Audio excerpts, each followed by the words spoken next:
اللہ تعالیٰ نے فرمایا وَلَقَدْ نَصَرَكُمُ اللَّهُ بِبَدْرٍ وَأَنْتُمْ أَذِلَّةٌ، بے شک اللہ تعالیٰ نے تمہاری بدر میں مدد فرمائی اور اس وقت تم بے سر و سامان تھے۔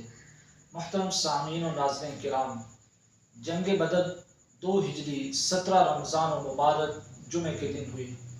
اس جنگ میں مسلمانوں کی تعداد 313 پر مشتمل تھی۔ جنگی اعتبار سے مسلمان انتہائی کمزور تھے، کیونکہ اس جنگ میں مسلمانوں کے پاس 2 تلواریں، 6 زرہیں، 8 گھوڑے اور 70 اونٹ تھے، جبکہ اس کے مقابل میں کفار کی تعداد وہ 1000 لشکر جرار پر مشتمل تھی اور ان کے پاس 100 گھوڑے، 700 اونٹ اور کثیر آلات حرب تھے۔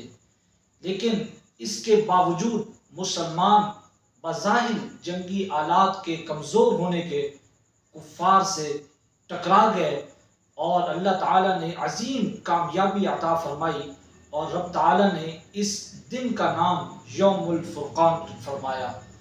تو یہ کیا ایسی وجہ اور کیا ایسا پیچھے پس منظر تھا کہ جس سے مسلمان 1000 پر بھاری ہو گئے اور مسلمانوں نے عظیم کامیابی حاصل کی؟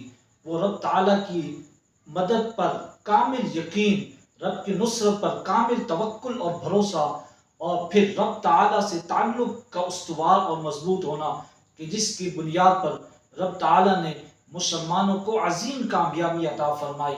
آج مسلمان بظاہر ایٹمی پاور ہونے کے، کثیر لشکر ہونے کے، 1.5 ارب مسلمان ہونے کے، آج انتہائی پستی اور ذلت کا شکار ہے، اس لیے کہ ہمارا رب کی مدد پر اور نصرت پر بھروسہ اور توکل کم ہو گیا۔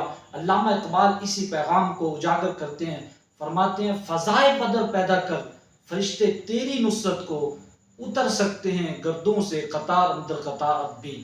آج اسی جذبہ جہاد کی ضرورت ہے، اسی جذبہ ایمانی کی ضرورت ہے، اور رب تعالیٰ پر اسی توکل و بھروسے کی ضرورت ہے۔